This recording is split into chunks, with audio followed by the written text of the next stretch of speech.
النظام السياسي بلبنان بده إصلاح، بدون إصلاح ما في مستقبل.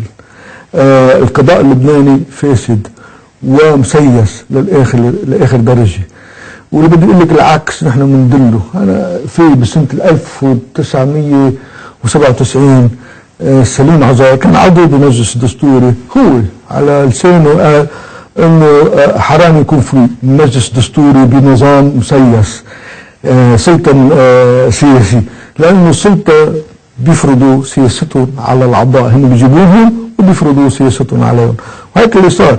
نحن مركزين الطاقة تاعتنا على 16,000 اللي نزلوا. كيف نزلوا؟ بأي مين قدم الطلبات؟ نحن قدمنا سؤال لحد الساعة ما أخذنا جواب. واضح كان في لعب بالداخلية وبعيد عنه الوزير، عم بريه للوزير، الوزير اليوم عنده مشكلة مع القيادة تبعه. كل العالم شافوا انه في رشاوى الا مجلس الدستوري.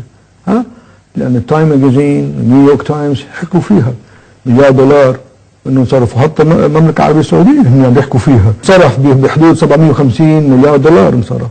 ونحن بزحلة لقطنا مختار بالجرم المشهود، والقاضي مدة عام حكم عليه وقفوا وطلعوه، قال له ما في شيء، ما في رشاوى، وكان حامل $12,000 بيجيبه. التحريض الطائفي فرجيناهم دليناهم على الصور، صور فيها القوات اللبنانية بقلبوا للبطرك، ما في تحريض طائفي.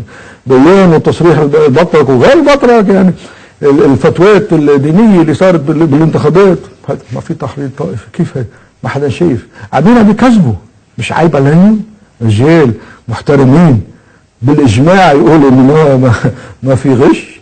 عيب شيء مؤسف، ويعني بيجرحني، مش لانه انا صوت، مش عم نسال عن النيابه، شو بيعني النيابه؟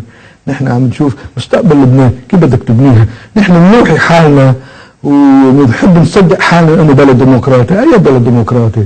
مش عيب اذا بنعتبر حالنا بلد قانون الغاب، يعني الكبير بياكل الصغير، مش عيب.